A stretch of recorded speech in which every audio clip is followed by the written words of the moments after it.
Mas benchmark nada mais é, cara, é você usar como referência, tá? É você se espelhar em algum processo, alguma coisa que alguém esteja fazendo melhor naquele sentido por você, você adaptar aquela questão para o seu dia a dia. Nada mais é que isso. Uma empresa de varejo na área que eu trabalho usa a empresa de varejo concorrente como benchmark. Pô, essa empresa ela faz esse tipo de propaganda e dá certo. Eu vou fazer algo similar aqui também. Ela usa esse tipo de tinta na fachada e chama atenção. Ela usa esse tipo de tinta aqui também, mas de uma forma diferente. Ela pega algo que funciona para a empresa e adapta para o seu DNA. Ela não só copia e cola, é uma adaptação.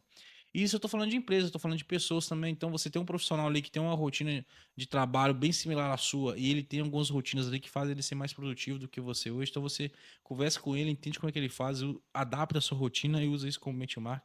Então, benchmark nada mais é do que isso. É algo extremamente comum no mercado, a nível de empresa, a nível de gestores, a nível de pessoas mesmo. E você sabendo que isso existe e usando essa ferramenta a seu favor, você vai ser um profissional que vai performar melhor do que pessoas que não sabem que isso existe e também não usa, consequentemente, isso ao seu favor, né, Zé? Exato, cara. Vamos falar aqui, Zé, até pegando no ponto mais antigo da nossa trajetória, situações que você usou como referência profissionais, pessoas, gestores, até outras empresas, e você adaptou no seu dia a dia, seja de forma consciente, ou seja, você sabia que estava fazendo benchmark, ou seja, de forma inconsciente, ou seja, você fez isso olhando para trás, poxa, eu fiz benchmark aqui, mas naquele momento você não sabia. E você recorda de algo nesse sentido? Cara, de forma inconsciente. Eu lembro que quando eu era técnico e almejava um cargo de liderança, eu acredito que eu fazia muito isso me espelhando em formas de liderar de gestores que Ótimo, ótimo exemplo. já passou no meu processo. Então acaba que inconscientemente eu acabava pegando pontos fortes, os pontos principais que eu achava bacana ali, que eu, na minha cabeça eu pensava, pô, é algo bom de se fazer quando eu virar líder.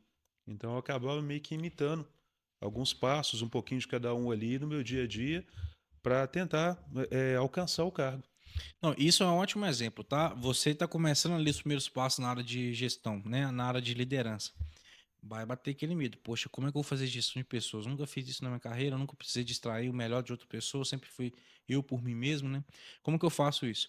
O benchmark vai te ajudar com isso. Seja benchmark de pessoas que estão próximas a você, tá? Seja benchmark de pessoas que estão longe de você, que você vê na televisão, você se espelha nelas, estuda essas pessoas como é que se comportavam. Sejam de livros, né? Tem várias formas. Sejam benchmarks positivos, ou seja, esse cara faz isso bem, eu vou fazer algo similar. Seja benchmarks negativos, pô, Negativo. esse cara fala nesse tema, eu vou evitar ir por esse caminho. Então tem várias formas de você ir tratando essas questões. A parte de gestão é uma crucial que você trouxe muito bem aqui.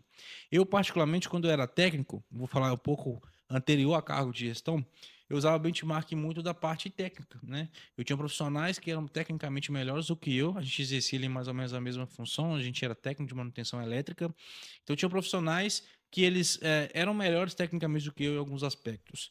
E eu comecei a entender com eles como que eles se desenvolveram melhor do que eu naquele aspecto, sendo que a gente tinha trabalhava na mesma empresa, no mesmo horário muitas das vezes, era exposto àquelas situações na mesma frequência.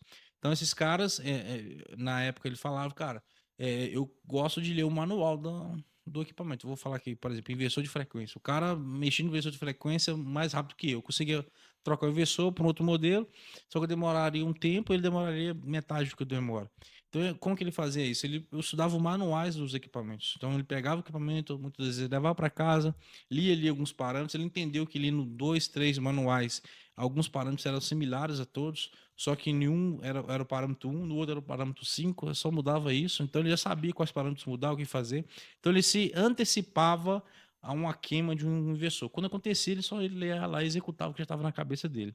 Eu não, eu sempre não me antecipava. Quando queimava, aí eu ia pegar um material, aí eu ia ler para ver qual parâmetro que faz parte, qual que não faz. Aí então eu demorava um tempo maior do que ele, que já sabia o que fazer, sabe? Então eu comecei a fazer isso. Comecei a estudar, né, manuais, comecei a ler algumas partes técnicas que eu só lia na parte na execução. Se ficasse muito tempo sem trocar o inversor, eu relia, revisitava esses materiais, porque a informação acaba se perdendo se você não exercita ela há muito tempo. Então, tecnicamente, eu fiz um benchmark Naquela época eu não sabia o que era isso, então foi de forma inconsciente também, mas me ajudou como profissional. Eu fui desenvolvendo a minha parte técnica por causa desses artifícios.